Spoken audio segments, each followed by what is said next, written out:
Bonjour. Bonjour. Janelle et moi avons préparé un temps pour les enfants, pour toi, sur le thème d'une émotion très agréable que tu vas découvrir tout de suite et peut-être que tu vas te reconnaître.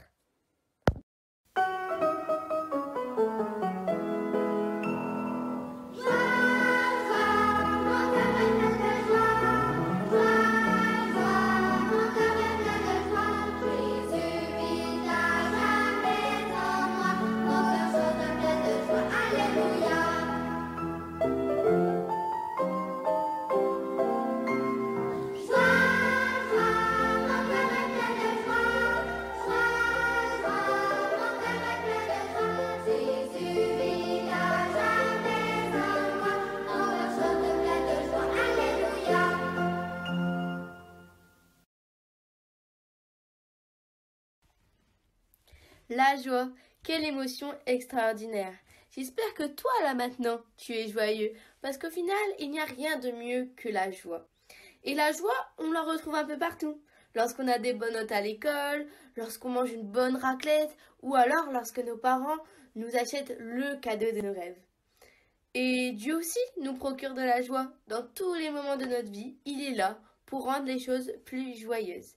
Et lorsqu'il répond à nos prières aussi. Alors, je vais vous raconter une histoire qui m'a donné beaucoup de joie à moi et ma mère. En effet, je ne sais pas si vous savez, mais j'ai des chèvres et des chats.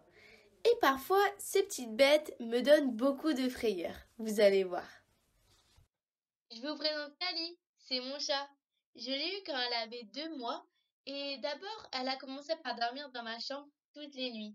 Je l'ai soignée, je me suis occupée d'elle, donc forcément, je me suis attachée à elle. Mais comme tout le monde, elle a grandi. Elle a commencé à beaucoup sortir dehors et elle est devenue très aventurière, jusqu'à partir plus d'1 journée sans revenir à la maison. Forcément, je m'inquiétais et ma mère aussi, mais elle revenait toujours au bout de 2 jours. Alors c'était devenu comme une habitude. Sauf qu'une fois, elle n'est pas revenue au bout de 2 jours, voire 3 jours. Alors, on a vraiment commencé à s'inquiéter. J'ai été faire le tour de mon village, je l'ai appelée partout. Kali, Kali. Elle n'était toujours pas revenue.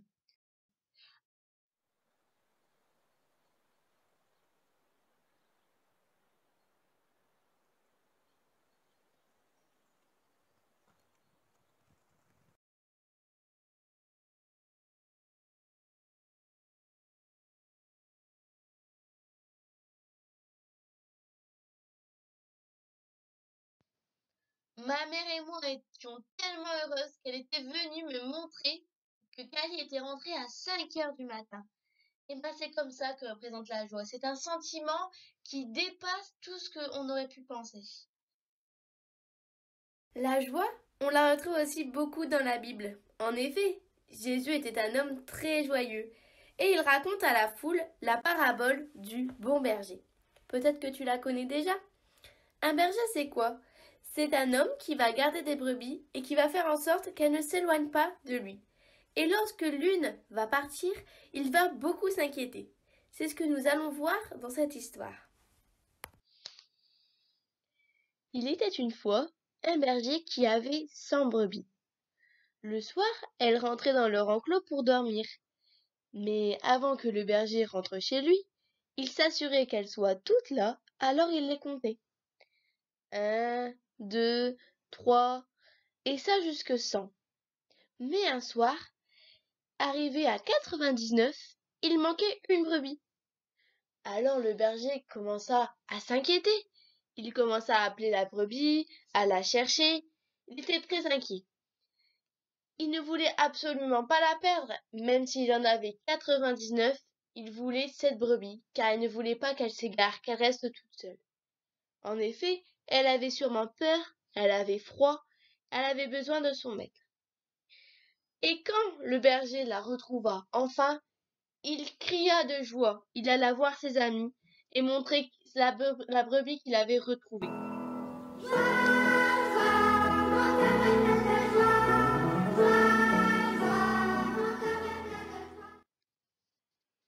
Nous avons tous besoin d'un bon berger qui va s'inquiéter pour nous, qui va nous remettre sur le droit chemin lorsque nous nous égarons. Ce bon berger, à nous, c'est Jésus. En effet, il aura beau avoir 1000 brebis, si une s'égare, il va aller la chercher pour la remettre sur le droit chemin, et nous serons sa joie lorsque nous irons vers lui. Tu trouveras cette histoire dans la Bible, cette parabole de Jésus, dans l'évangile de Luc au chapitre 15, versets 3 à 6, et dans l'évangile de Matthieu au chapitre 18, versets 10 à 14. Pourquoi Jésus raconte cette histoire? Parce que Jésus, il a souvent été avec des personnes qui étaient rejetées des autres, qui étaient très critiquées, qui avaient beaucoup de défauts, qui n'avaient pas des vies exemplaires. Et donc il va raconter cette histoire pour expliquer qu'il aime tout le monde et que chacun de nous compte pour lui. Que tu sois loin de lui ou proche de lui, tu comptes beaucoup pour lui. J'aime beaucoup cette histoire parce que tu as remarqué la réaction du berger quand il retrouve la brebis. Il ne lui dit pas « c'est pas bien ce que tu as fait », il ne lui fait pas la morale, il ne se fâche pas contre elle. Il est juste joyeux de l'avoir retrouvée. Parce que cette brebis, elle s'est peut-être éloignée de sa propre volonté, elle s'est peut-être éloignée même si elle avait entendu le berger appeler les autres brebis. Elle est peut-être responsable de s'être perdue. Mais lui, il est juste très joyeux de l'avoir retrouvée. Quand il la retrouve, quelle joie pour lui et quelle joie pour la brebis. Janelle t'a raconté l'histoire de son chat qu'elle avait perdu. Nous pensions vraiment l'avoir perdue. Et quelle joie quand elle est revenue. Peut-être que tu as déjà ressenti cela après avoir perdu quelque chose de très précieux, après avoir perdu un ami par exemple. Dans Matthieu 18, verset 13, il est écrit « S'il réussit à la retrouver vraiment, je vous l'assure, cette brebis lui causera plus de joie que les 99 autres qui ne s'étaient pas égarés. » Et dans Luc, chapitre 15, verset 6, « Aussitôt rentré chez lui, il appelle ses amis et ses voisins et leur dit « Venez partager ma joie, car j'ai retrouvé ma brebis qui était perdue. » À la fin de cette histoire, Jésus dit à la foule « Il en est de même au ciel. Il y aura plus de joie pour un seul pécheur qui change de vie que pour 99 justes qui n'en ont pas besoin. » Jésus, dans cette parabole, nous parle d'un Dieu qui ne nous abandonne jamais, qui nous cherchera toujours. N'oublie pas que tu comptes beaucoup pour lui. N'oublie pas que tu es un sujet de joie pour lui. Pour te souvenir de l'histoire de la brebis perdue, je te propose de confectionner cette petite brebis, et ça tombe bien parce que c'est bientôt Noël. Tu vas installer ta crèche et tu pourras mettre la brebis, tu pourras en fabriquer d'autres, mettre les brebis à côté des bergers, à côté de la crèche. Regarde comment on va faire. Pour fabriquer ta petite brebis, il te faudra une paire de ciseaux, 2 rouleaux de carton, un stylo correcteur blanc, de la colle, un marqueur noir et du coton. Je commence par faire le corps de la brebis en mettant de la colle sur le carton.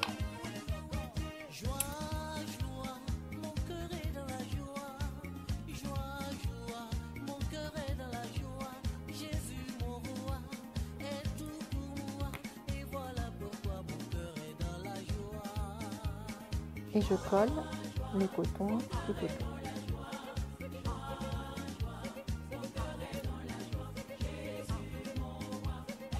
Par petits morceaux. Je m'occupe des pattes. Je découpe 2 bandes dans le carton.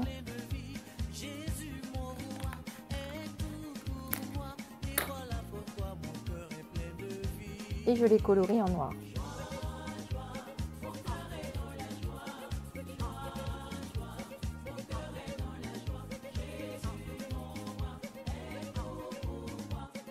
Les pattes sont prêtes, je les plie.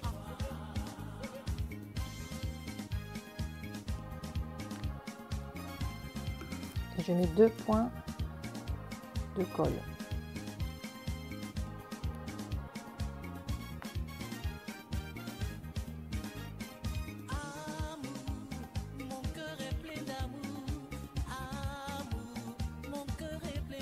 Je pose le corps de la brebis.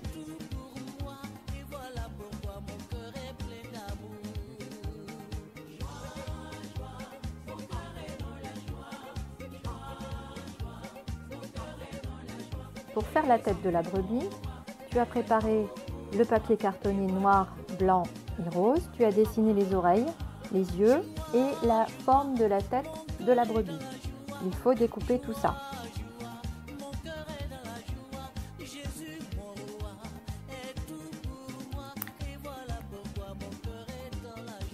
Bien maintenant, il ne reste plus qu'à assembler. Je mets de la colle sur les oreilles, la place des yeux.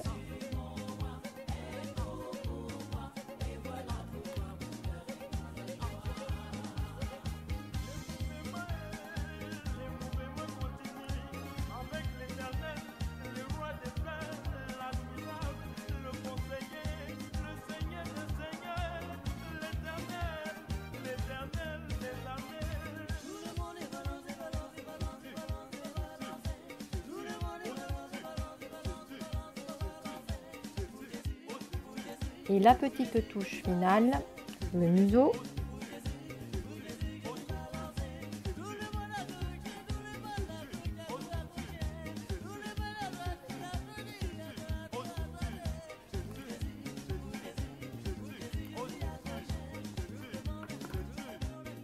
Il ne reste plus qu'à coller la tête.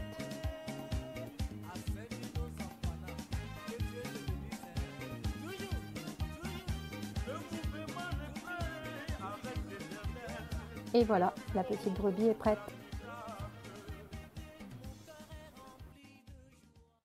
Et voilà, le temps pour les enfants est terminé. Nous te souhaitons un Bon dimanche et plein de joie dans ta semaine.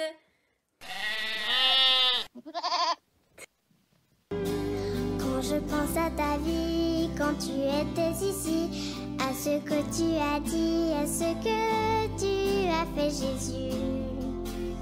Moi si petit, je voudrais tant te ressembler. Quand je pense à l'amour que tu as su donner, à ta simplicité envers tous ceux qui t'approchaient. Moi si petit, j'aimerais tant te ressembler. Je voudrais que ta joie rayonne autour de moi. Je voudrais te ressembler, répandre chaque jour un peu de ton amour. Je voudrais te ressembler. Bonjour à tous, j'espère que vous allez bien. Je vous propose ce matin de continuer notre série sur les émotions et notamment de mettre le projecteur aujourd'hui sur une émotion qui est la joie. J'ai ce grand honneur de parler de cette émotion, de cette jolie émotion, de cette magnifique émotion qu'est la joie. Alors, d'ailleurs, quand je vous dis ce mot, la joie, à quoi vous pensez? Quels sont les premiers mots qui vous viennent lorsque on dit ce mot ou cette émotion, la joie? Vous n'hésitez pas à le noter dans le chat de YouTube, les mots qui vous viennent à l'idée là maintenant en parlant de la joie. Alors personnellement pour moi, la joie, ça me fait référence aux mots suivants. C'est ceux qui me sont venus le premier, la couleur jaune, l'explosion, les rires, les fous rires, la complicité, la chaleur, quelque chose d'agréable et d'intense. Alors si on regarde la définition de la joie sur Wikipédia ou plus largement sur internet, ce que j'ai pu un peu trouver, c'est que la joie en fait est liée à un événement présent et agréable. Et elle a pour but principal d'être partagée. Ah, c'est ma machine à café qui se met en route, qui s'éteint, bon c'est pas grave. Donc la joie est une émission qui est liée à un événement présent et agréable et elle a pour but principal d'être partagée. Et en fait la Bible nous parle de la joie Et pour ça, elle utilise plusieurs mots pour parler de cette émotion. Elle utilise certains mots, notamment voilà, le mot joyeux, mais en fait quand on l'utilise en grec et en hébreu, on se rend compte que ce mot fait référence, alors pour certains mots, à la joie en tant que bien-être relationnel. Le sentiment d'être à la bonne place en fait. Donc si on fait un petit parallèle avec Noël, il y a des mots dans la Bible qui font référence au bien-être relationnel, ce qui pourrait avoir comme correspondance tout simplement le fait de passer un bon moment à table ou en discussion avec les gens de notre famille lors du jour de Noël. Le fameux repas de famille qu'on attend tous et auquel on a hâte de pouvoir se donner des nouvelles, tout simplement partager un bon repas ensemble et discuter et de s'encourager ensemble. Donc certains mots font référence au bien-être relationnel. D'autres mots font référence là à ce qu'a dit la définition trouvée sur Wikipédia, au sentiment joyeux, notamment à un événement, à une situation agréable qui arrive, à un événement joyeux tout simplement. Alors un parallèle avec Noël, un événement joyeux, une situation agréable, si vous demandez à mes enfants, c'est sûr qu'ils vont tous vous dire ce qu'ils attendent tous et ce qui les rend profondément joyeux, c'est le fait tout simplement de se réveiller le matin de Noël, de descendre et de dévaler les escaliers et de venir voir tous les cadeaux sous le sapin. C'est le moment, l'événement qui excite tous les enfants, toute la famille d'ailleurs, à 5 h du matin, généralement. Donc ça c'est le mot joie qui est relié à l'événement et à un événement joyeux, ponctuel. Et il y a également des mots dans la Bible qui font référence à la joie, mais qui font plutôt référence à la certitude de la présence de Dieu dans nos vies et à la confiance dans ce qu'il nous promet. Donc là, c'est plutôt de l'ordre de l'état d'esprit. J'ai confiance dans ce que me dit Dieu, ça me procure de la joie, de la sécurité. Et pour faire le parallèle ici aussi avec Noël, il y a la fête de Noël qui va arriver, et je ne sais pas pour vous, mais enfin, moi je l'ai vraiment beaucoup, j'aime beaucoup cette période. On éprouve de la joie rien qu'à l'idée de retrouver sa famille, rien qu'à l'idée de prendre du temps avec eux et de fêter Noël.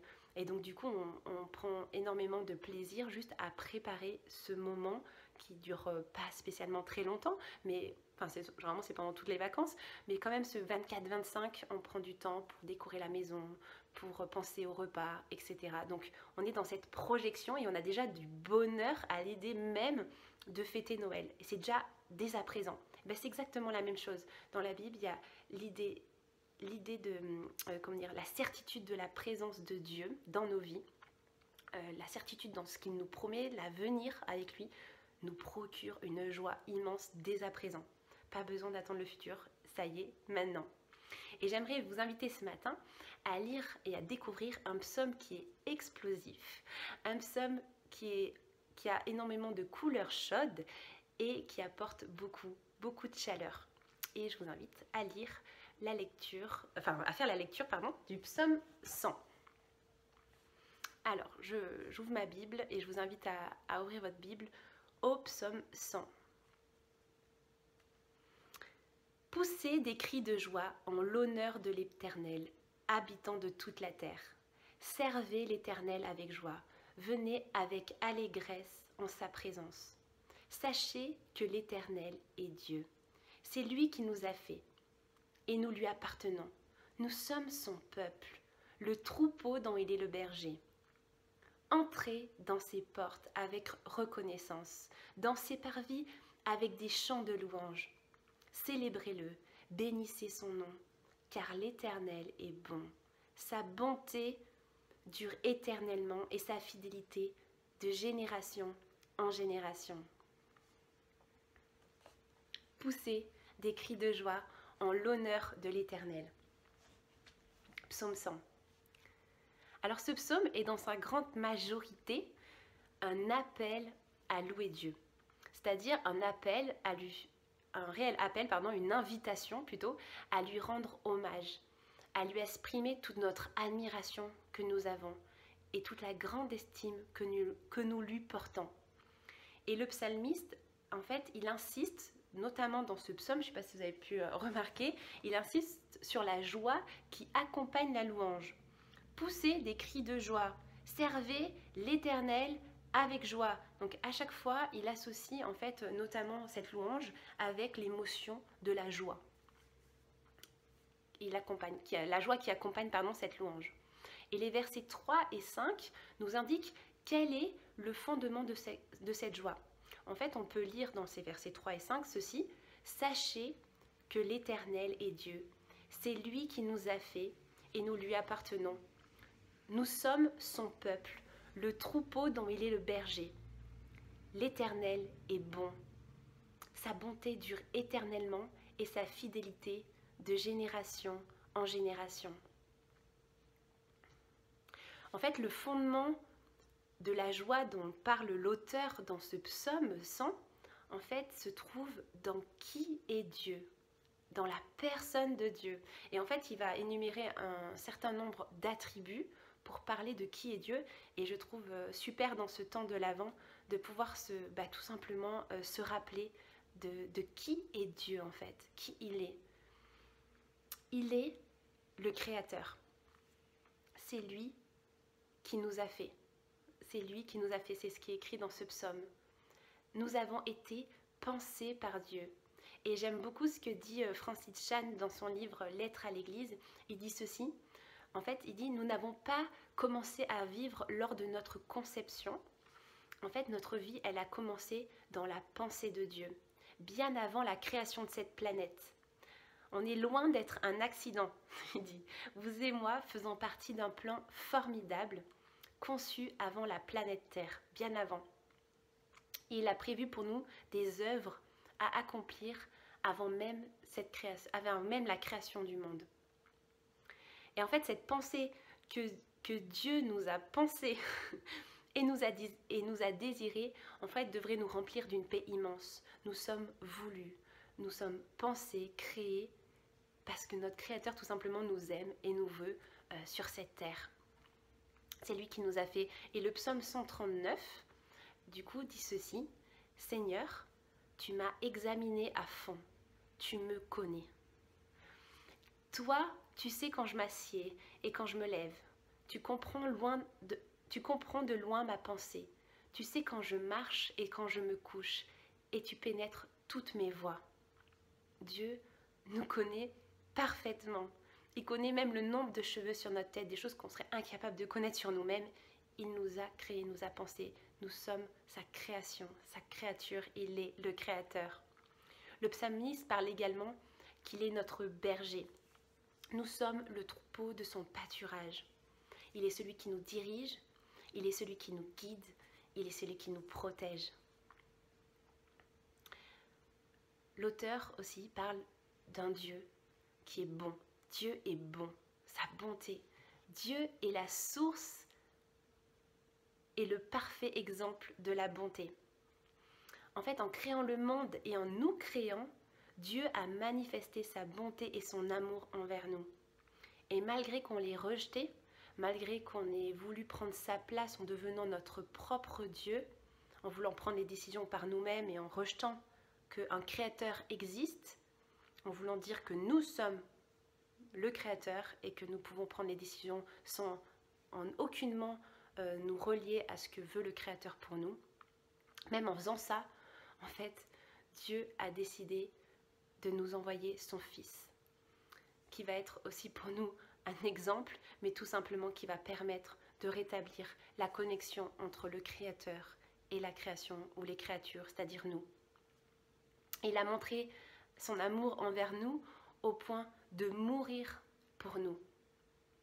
Tout ce qu'il est, tout ce qu'il dit, tout ce qu'il fait est bon.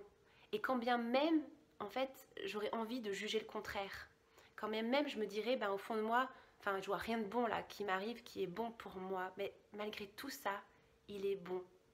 Ce qu'il fait est bon, même si moi, aujourd'hui, j'ai une autre croyance. Dieu est bon et il le reste malgré notre injustice. Et Timothée Keller dit cette phrase que j'aime beaucoup. Il dit « Ne pas reconnaître sa bonté envers nous ne pas reconnaître sa bonté envers nous, nous donne l'illusion que nous sommes capables de diriger et contrôler notre vie. Psaume 86, verset 5. Toi, Seigneur, tu es bon, prêt à pardonner et généreux pour tous ceux qui t'appellent. Le psalmiste parle également de la fidélité de Dieu, une fidélité qui est de génération en génération. Dieu tient ses promesses. Ce qu'il dit, il l'accomplit. Ce qu'il promet, il l'accomplit. Et la Bible, dans sa totalité, est la démonstration en fait de sa fidélité. Et en fait, cette fidélité, ça montre tout simplement que Dieu est digne de confiance. On peut s'appuyer sur lui, il est un appui, il est un roc pour nous, on peut être sûr de lui, on peut vraiment être sûr de lui. Et cette fidélité, le fait qu'il réponde présent aux promesses qu'il nous a faites, qu'il a été là, qu'il a fait ce qu'il a dit, en fait, ça nourrit notre espérance, ça devrait la nourrir en fait en profondeur. En fait, on peut être rassuré de notre avenir parce qu'il est et qu'il demeure fidèle et qu'on est le témoin de ça. On est le témoin de cette fidélité et on peut être sûr de notre avenir en raison de la fidélité du présent et du passé également. Et en fait, c'est un petit peu un parallèle aussi en lien avec ça, mais un parallèle avec le couple.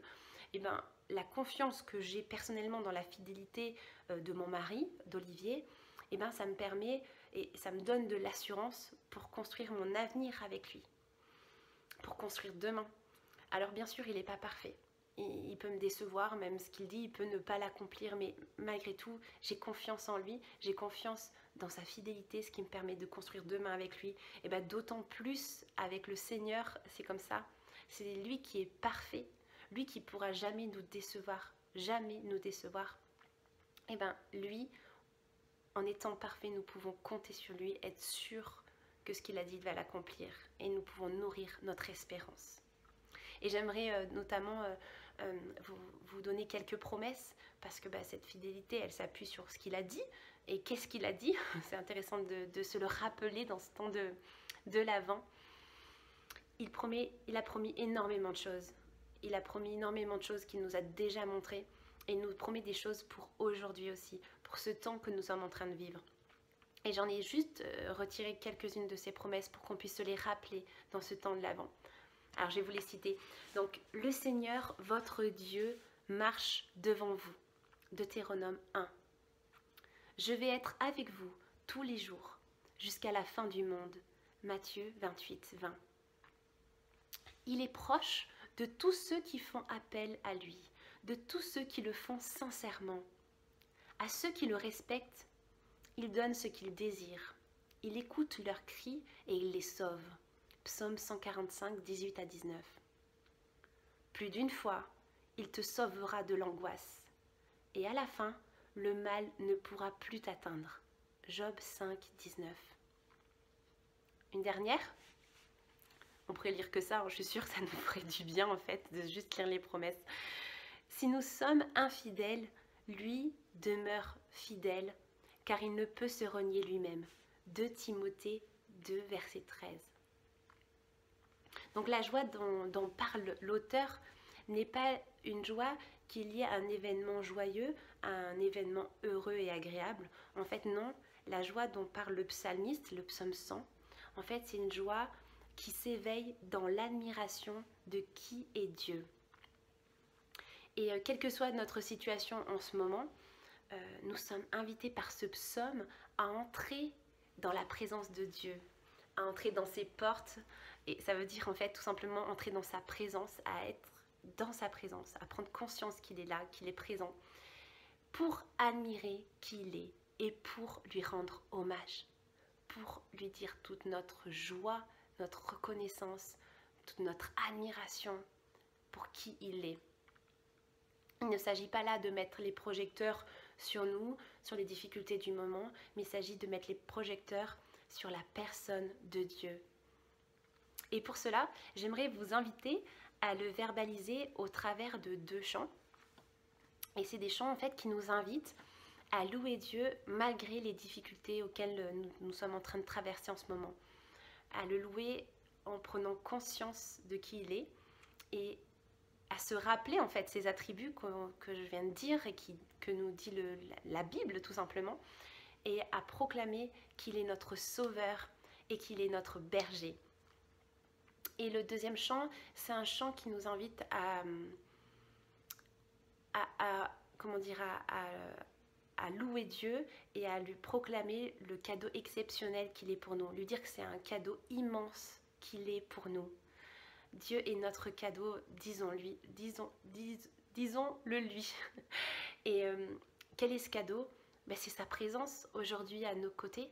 Aujourd'hui, il est là à côté de nous ce matin. Il est dans ta maison, il est en toi.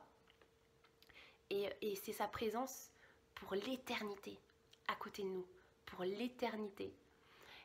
Car un jour, il viendra nous chercher et dans sa maison, nous habiterons.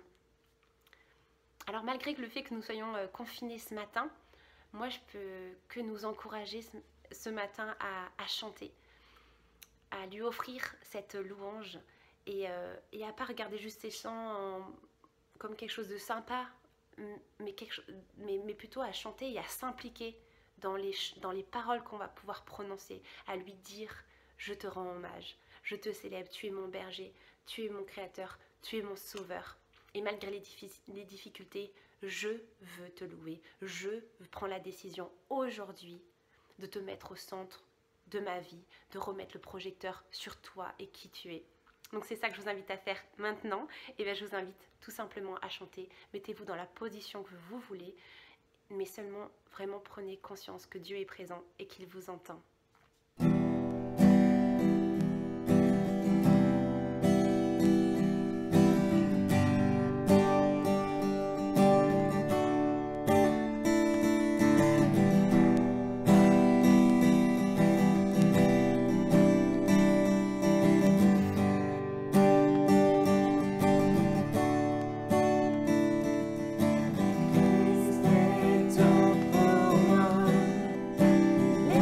Les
me suffit.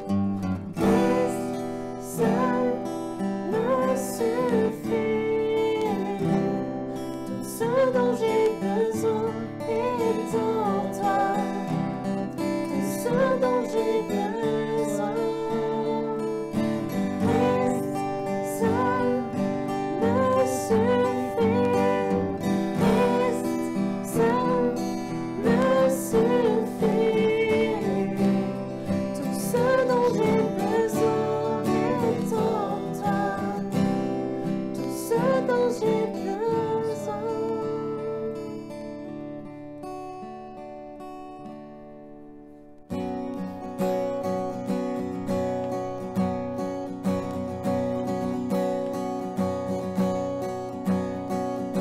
Éternel est mon berger,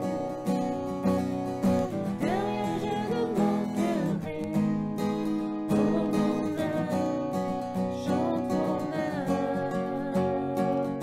Pas à pas il me conduit, au bord des eaux calmes je le suis. Pour mon âme, chante mon âme. Oui, toujours le bonheur et la grâce m'accompagneront devant sa face. Dans sa présence, tellement de joie, tellement de joie. Et tant qu'il se trouve auprès de moi, oh comme à mon âme tu ne craindras. Et dans son temps, je reviendrai, je reviendrai.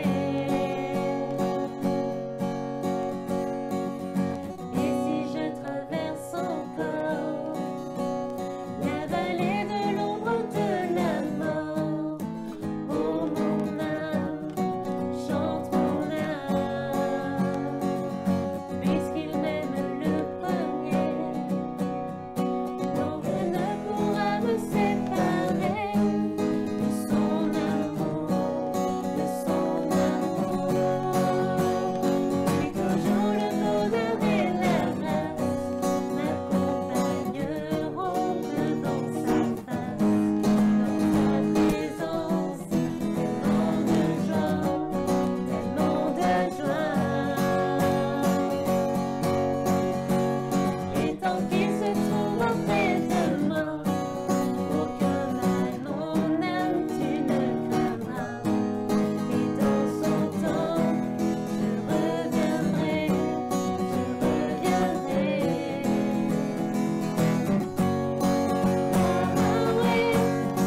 Yahweh, tu fais briller sur moi ton soleil. Yahweh, ta lumière chassera les ténèbres. Yahweh, ta parole éclaire mon sentier. Yahweh,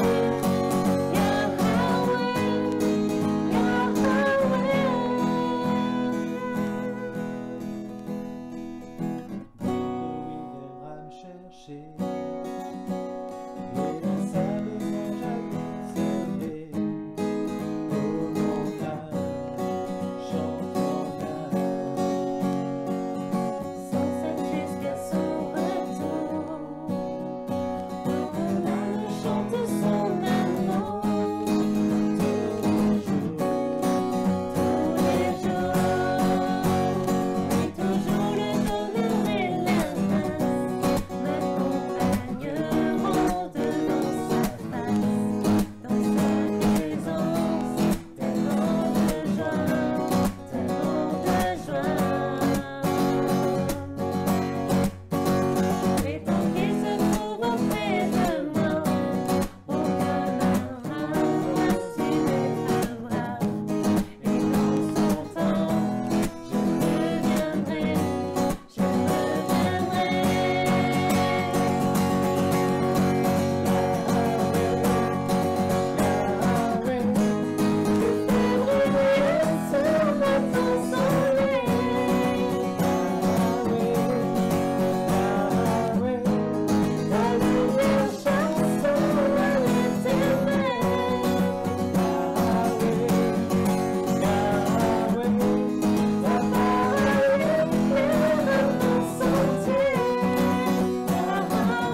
Alors l'auteur ne nous invite pas uniquement à louer Dieu, à le célébrer, il nous dit également comment louer Dieu.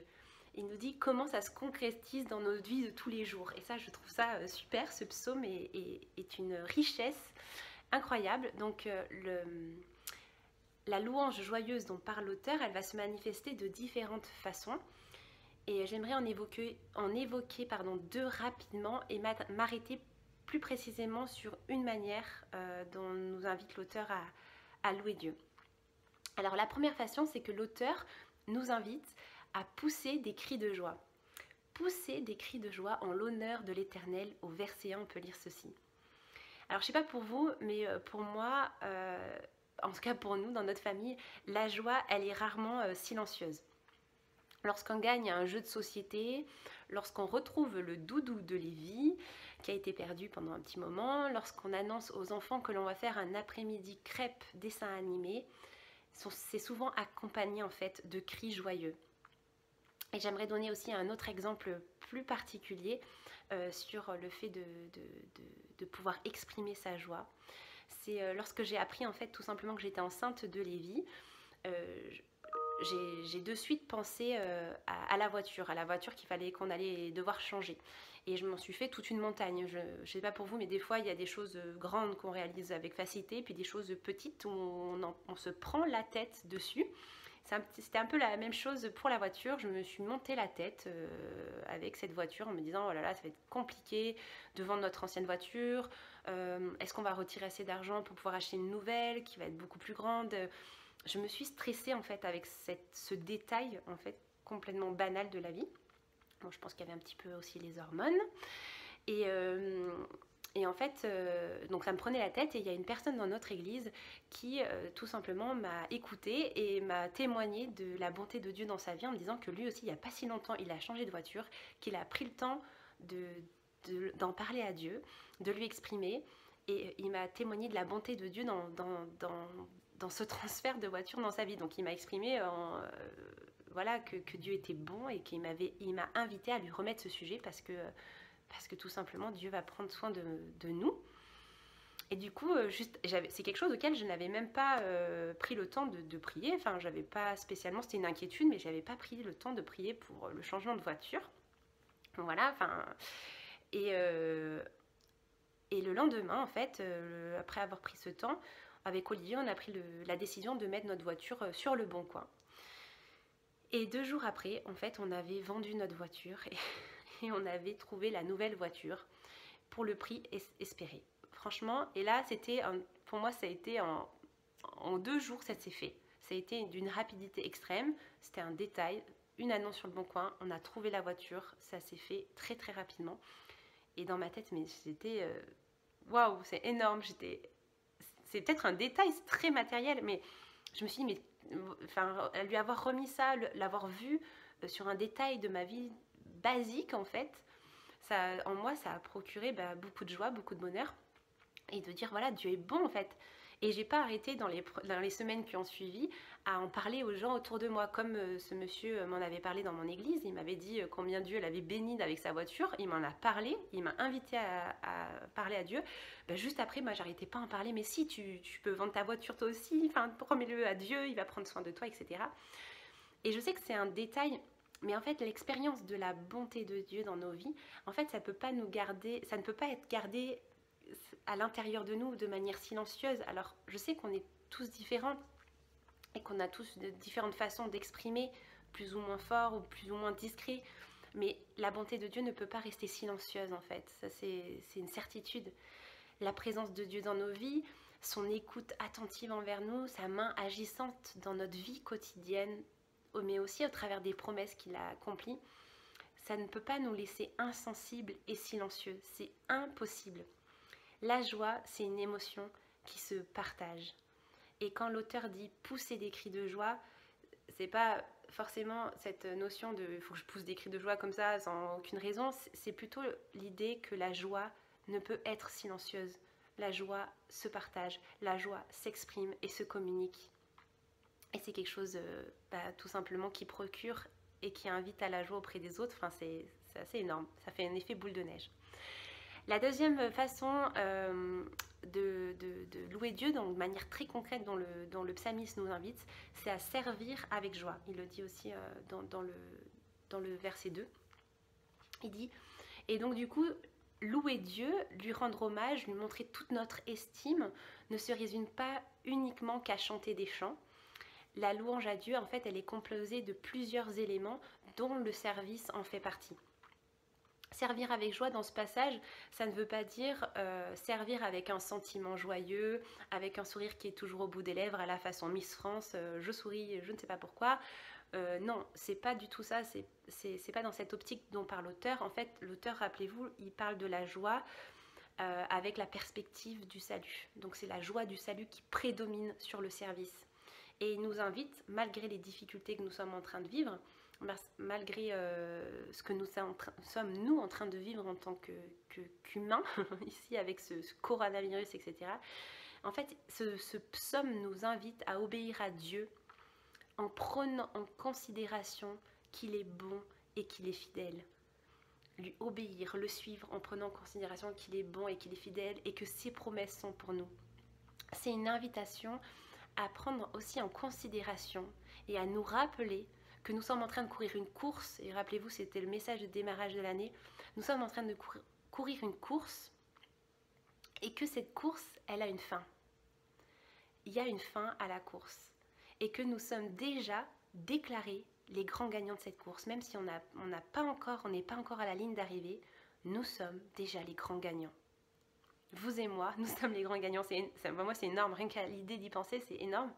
Et pour illustrer ça, en fait, je sais pas pour vous, mais pour moi, la perspective des vacances, elle me permet souvent de tenir bon dans mon travail. Je me dis, allez, encore 10 jours, encore 15 jours, et après, on pourra lâcher. D'ailleurs, en ce moment, il y a l'effet calendrier, j'appelle ça. Très souvent, vous avez dû m'en entendre parler. L'effet des calendriers de l'Avent. On ouvre chaque fenêtre chaque jour, et chaque jour, on se rapproche des vacances. Voilà. Et donc, du coup, c'est souvent un moment où on va pouvoir tout simplement... dans un moment qui est chargé, on va pouvoir tenir, en fait, parce qu'il y a une perspective de vacances qui arrive. Avec le Seigneur, c'est un petit peu la même chose. En fait, il nous invite à servir ici-bas, malgré les difficultés. Et les difficultés, les épreuves, il ne nous l'a pas caché. On va en avoir. Mais en ayant toujours la perspective, il nous invite à servir avec joie, malgré les difficultés, en ayant la perspective des vacances célestes. Il y a des vacances célestes, des vacances éternelles en sa présence. Et on peut lire dans Apocalypse 21, verset 4, un petit avant-goût de ces vacances célestes, où il est écrit « Il essuiera toute larme de nos yeux. La mort ne sera plus, il n'y aura plus ni deuil, ni cri, ni douleur, car ce qui existait avant a disparu. » Alors nous sommes invités à servir ici-bas dans la perspective, en ayant la perspective des vacances célestes qui vont arriver et auxquels nous sommes déjà d'ailleurs les grands gagnants de cette course. Alors la troisième façon, c'est celle-ci où j'aimerais juste m'attarder un tout petit peu plus. C'est l'expression de la louange qui on est invité à exprimer notre louange, notre adoration à Dieu au travers de notre reconnaissance. Et d'ailleurs, il y a plusieurs études en neurosciences, c'est assez fou d'ailleurs, parce que qui montrent qu'en pratiquant la reconnaissance, en fait, pratiquer la reconnaissance nous procure de la joie. C'est un peu... en fait, c'est un cycle, en fait. Tout simplement, on exprime notre reconnaissance, on éprouve de la joie. En ayant de la joie, on en exprime encore de la reconnaissance. C'est le fameux cercle vertueux. Alors là, un synonyme de la reconnaissance, c'est la gratitude. Et la gratitude, c'est une émotion. La reconnaissance est une émotion qui est basée, qui se caractérise principalement par la joie et par la surprise. Et la gratitude, c'est un signe de reconnaissance et c'est une façon de donner quelque chose en retour. D'où le fait de tout simplement être émerveillé par qui est Dieu et de offrir notre reconnaissance à Dieu. C'est une façon de lui rendre l'appareil, même si c'est tellement faible par rapport à ce qu'il nous a donné, mais une façon de lui donner quelque chose en retour, de lui dire merci, de reconnaître ce don. Tu m'as fait un don en disant merci, je reconnais et j'accepte ce don. La reconnaissance, on la donne à Dieu, une manière de lui dire « Je prends ton cadeau, je l'accepte et je le garde pour moi. » Enfin, je le garde, bien sûr, je le partage, mais j'accepte ton cadeau. La reconnaissance est un moyen aussi de faire ça. Et on a souvent tendance à croire que pour éprouver de la gratitude ou de la reconnaissance, on aurait besoin de plein de cadeaux. En fait, le cadeau, c'est la reconnaissance. Et c'est une émotion qui nous a été d'ailleurs donnée en cadeau, parce qu'on peut décider de l'éprouver. On peut décider d'éprouver de la joie. Et en fait, dans notre capacité, ça c'est une étude qui l'a montré, et j'ai été, ça m'a énormément marqué, je voulais vous partager ce matin. Dans notre capacité à éprouver du bonheur, les statistiques disent que 50% dépendent de nos prédispositions génétiques. Dans notre capacité à éprouver du bonheur, 50% dépendent de nos prédispositions génétiques. 10% dépendent des conditions extérieures, par exemple le lieu de vie, l'activité, l'entourage, l'état de santé. Et 40% de l'interprétation que nous faisons des situations, de ce que nous vivons. Vous savez, c'est la fameuse phrase qui dit ouais, je voudrais bien être reconnaissant, mais... Et 3 petits points, il y a quelque chose qui bloque cette fameuse reconnaissance. Il y a quand même 40% qui est dédié à l'interprétation que nous faisons de nos situations. Le filtre, le regard, les lunettes que nous utilisons. Deux choses nous empêchent souvent d'être reconnaissants. La première, c'est la culture du jamais assez. On croit souvent que le bonheur, c'est lié à l'accumulation. Je serai heureux quand je serai mariée, quand j'aurai des enfants, quand j'aurai telle maison, quand j'aurai tel métier, quand je ferai ça, quand je posséderai ça. On pense que c'est lié à l'accumulation de choses ou d'un moment, d'une situation qu'on a projetée. Et le bonheur n'est pas lié à l'accumulation, mais lié à la satisfaction. Il y a Brené Brown, qui est une chercheuse en sciences humaines et sociales, dit ceci: la vraie satisfaction ne vient pas de l'abondance, mais de la suffisance. Être satisfait de ce qu'on a, du peu qu'on peut avoir, c'est ça qui nous rend joyeux. Et c'est ça aussi d'ailleurs que on constate quand on va dans les pays étrangers avec des gens qui ont très peu de choses.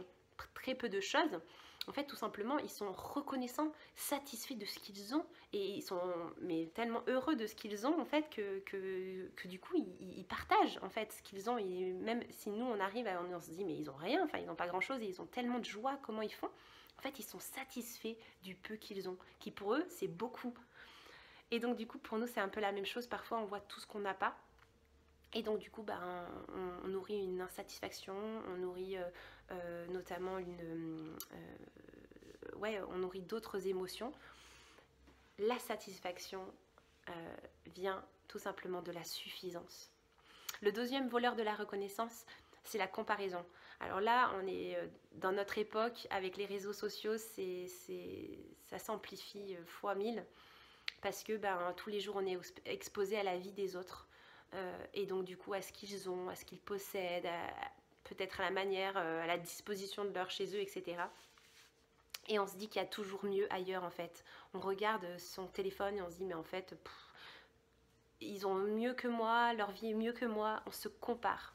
Et j'aime beaucoup la phrase suivante qui est de Bertrand Russell qui dit « Napoléon enviait César, César enviait Alexandre le Grand, et Alexandre enviait sûrement et probablement Hercule qui n'a jamais existé. » La comparaison nous vole notre joie, faisant vraiment gaffe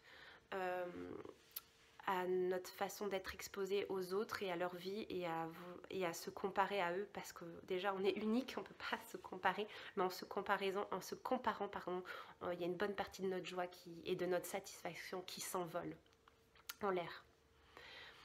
On peut aussi se demander, mais qu'est-ce qu'on fait quand rien ne va dans ma vie? Est-ce que là, parler de reconnaissance, c'est facile quand tout va bien? Et encore pas tellement. Parfois, quand tout va bien, on peut oublier en fait d'être reconnaissant. En fait, être reconnaissant, ça n'implique pas non plus de nier les difficultés qui sont dans nos vies, mais ça nous invite en fait plutôt à nous recentrer sur ce qui nous donne de l'énergie pour aller de l'avant. Être reconnaissant, c'est pas nier les difficultés, mais c'est plutôt se recentrer sur ce qui va bien, sur ce qui nous donne de l'énergie pour pouvoir avancer. En fait, la gratitude, c'est pas du tout je vais bien, tout va bien, je ferme les yeux et je fais semblant. Encore une fois, à la façon peut-être Miss France avec un grand sourire, je fais le sourire alors que ça va pas du tout. Non, c'est pas du tout ça. C'est plutôt qu'en fait, la reconnaissance, elle se pratique à différents niveaux. Le premier niveau, c'est de dire merci Seigneur pour tout ce qui va. Ça, c'est quand souvent on va bien. Merci Seigneur pour ça, merci Seigneur pour ça, on est tellement reconnaissant. Deuxième, c'est merci Seigneur malgré ce qui ne va pas dans ma vie. Merci Seigneur malgré le fait que je ne m'entende pas avec cette personne et que ce soit galère. Merci Seigneur malgré le fait que je cherche un travail et que c'est pas là, mais voilà. Et le troisième niveau, c'est merci Seigneur parce que cette épreuve, elle fera sens un jour. Et en attendant, j'accepte de ne pas comprendre. Merci parce que je sais qu'un jour, cette épreuve, elle fera sens dans ma vie. Et en attendant, je décide et j'accepte de ne pas comprendre. On peut lire en 1 Thessaloniciens 5, verset 18. « Remerciez Dieu en toute occasion. C'est ce qu'il attend de vous qui êtes unis au Christ Jésus. Remerciez Dieu en toute occasion, quand ça va bien et quand ça va pas. » Alors la reconnaissance, c'est aussi une question de chasse au trésor dans notre vie quotidienne. Je vous ai parlé de Brené Brown tout à l'heure, donc cette fameuse chercheuse en sciences humaines et sociales. Elle a pris beaucoup de temps pour interviewer des personnes qui sont dans le deuil, qui ont perdu un être aimé. Et elle a posé la question suivante: qu'est-ce qui vous manque le plus après avoir perdu notamment la personne aimée? Et la plupart des réponses sont des petites choses, la plupart des réponses des gens, c'est des petites choses de la vie quotidienne souvent qui leur manquent. Ils répondent, c'était manger le petit déjeuner avec mon mari chaque matin, c'est le son du rire de ma femme qui me manque, c'est les blagues de mon compagnon, c'est ses bons petits plats, c'est ses yeux pétillants, etc. Ne soyons pas aveugles à la joie qui est ici et maintenant dans nos vies. Il y en a plein et souvent c'est une chasse au trésor, encore une fois, qui se trouve dans notre vie quotidienne, dans ces toutes petites choses. Et pour illustrer cela, je vous invite à regarder la vidéo suivante. En fait, c'est un homme qui, en se levant et en se couchant, il se pose la question suivante et il dit ceci. Donc elle est en anglais, mais c'est très compréhensible, vous inquiétez pas. Il se pose la question suivante, et c'est juste ça qui peut être difficile à comprendre. Seigneur, j'ai une lutte intérieure. Montre-moi ce dont je dois être reconnaissant. Seigneur, j'ai une lutte intérieure. Montre-moi ce dont je dois être reconnaissant. Je vous invite à regarder la vidéo.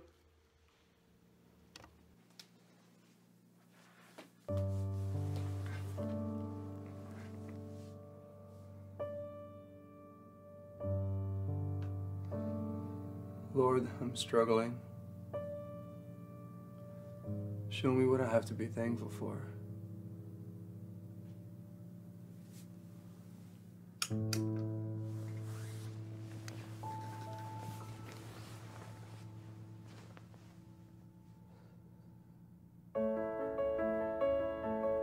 By the way, it's not a bill. It must be umpteen bills. Calls upon the Senate Finance Committee to get to work on a tax reform. Well, the first thing, we want to make sure is that we raise the tax.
Lord, I'm struggling.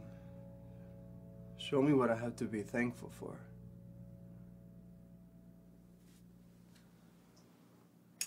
Alors la reconnaissance, c'est ce qu'on ne voit plus. C'est ce qu'on ne voit plus du tout, tellement c'est devenu familier, habituel dans nos vies. C'est mon mari, c'est mes enfants, c'est un rayon de soleil, c'est le vent dans les étoiles, c'est le vent dans les arbres, ce sont les étoiles, c'est un café qui fume, c'est un fou rire d'un enfant, etc. La reconnaissance, c'est ce qu'on ne voit plus. Et j'aime beaucoup aussi ce que dit Timothée Keller dans son livre Les Psaumes de Jésus. Il nous encourage à ouvrir nos yeux sur la bonté de Dieu dans nos journées. Et il dit ceci: chaque jour où notre cœur continue de battre, où notre pays ne subit pas d'invasion, où notre cerveau continue de fonctionner de façon optimale, est en réalité un don immérité de Dieu. Nous devrions vivre chacune de nos journées banales, normales, sans incident, en étant remplis d'une joie pleine d'émerveillement et de reconnaissance. Alors oui, la reconnaissance, ça implique de prendre du temps. Il s'agit là de s'obliger à arrêter de faire ce qu'on est en train de faire et de regarder autour de soi. Qu'est-ce qu'il y a autour de moi? Et c'est un magnifique aussi moyen de remettre les compteurs du stress à zéro. Et c'est aussi un magnifique moyen de chasser la peur. Parce qu'en fixant nos regards sur Jésus, en expérimentant sa bonté et sa fidélité, ça nous permet d'enraciner la vérité en nous. Ça permet d'enraciner la vérité en nous et de laisser aussi de moins en moins de place aux mensonges. Et c'est ce dont Yann avait parlé la dernière fois. Rester fixé les yeux sur Jésus, fixer ce que nous avons, fixer sur qui il est. C'est l'intérêt de ce psaume. Et d'expérimenter sa bonté, d'expérimenter sa fidélité, afin d'enraciner la vérité en nous. Alors prenons le temps dans notre moment d'intimité avec Dieu pour le remercier des grandes choses, mais aussi des toutes petites choses de notre vie quotidienne que nous ne voyons plus. Et j'ai demandé à plusieurs d'entre nous de prendre ce temps. Et voici leurs réponses, donc en vidéo que vous allez avoir. Et juste après, ces quelques réponses en vidéo des personnes. D'ailleurs, merci beaucoup d'avoir pris ce temps. Je sais que c'est toujours difficile. Le temps, c'est le plus dur, en fait, souvent. C'est de s'arrêter. Dans cette course effrénée, c'est un peu une aparté là, mais dans cette course effrénée, le plus dur, c'est de s'arrêter et de se dire stop dans ma journée. Sur quoi je peux être reconnaissant aujourd'hui? C'est juste cette prise de conscience et d'observer autour de nous ce dont on peut être reconnaissant. En tout cas, merci à toutes les personnes qui se sont arrêtées et qui ont pris le temps de faire ça. Donc, merci bien. Et je vous invite juste après à vous arrêter et à prendre le temps de remercier le Seigneur et à lui être reconnaissant au travers de 2 chants. Merci Seigneur pour que je manque de rien. Merci parce que tu nous as donné en toi. Merci Seigneur parce que tu nous protèges. Merci Seigneur pour m'avoir pardonné de mes péchés. Merci pour la création, merci pour la vie. Merci pour mes super amis. Merci Seigneur pour les dons que tu nous as offerts. Merci pour tout ce que tu nous as donné. Merci pour papa, maman, Jérémie, la maison, la cabane, la piscine, les lits pour dormir et les livres. Amen. Merci Seigneur de toujours être présent pour moi. Merci Seigneur pour toutes les choses que tu m'as offertes. Merci Seigneur pour l'école, pour mes copains, pour ma famille, pour mon frère, pour mes jouets, pour mon lit. Merci pour ma maison. Merci pour mon pistolet. Merci pour l'église. Cheese. Merci Seigneur pour nous avoir créés et merci pour nous avoir nourris. Le seul mot que je dis quand je me réveille, c'est merci. C'est grâce à toi, Dieu, que je suis réveillée et je commence une nouvelle journée. C'est grâce à toi que je suis là. Grâce à toi que j'ai une famille en bonne santé Et c'est grâce à toi que j'ai battu toutes les choses que la vie elle a proposées. J'espère Dieu que je suis comme tu me voulais et je suivis ta parole jusqu'à la fin.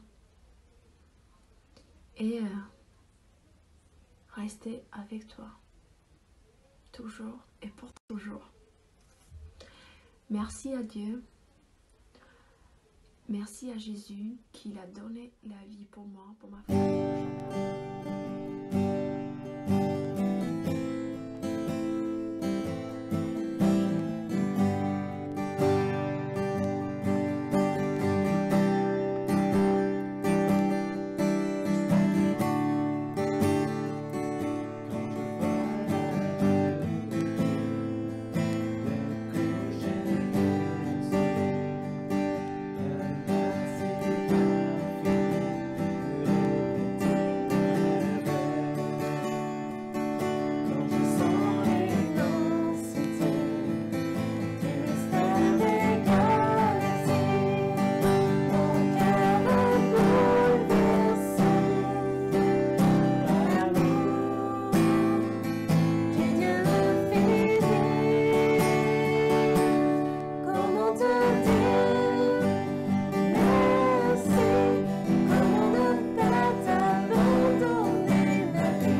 Alors pour conclure, l'auteur en fait de ce psaume, comme on a pu l'évoquer, nous invite à louer Dieu avec joie.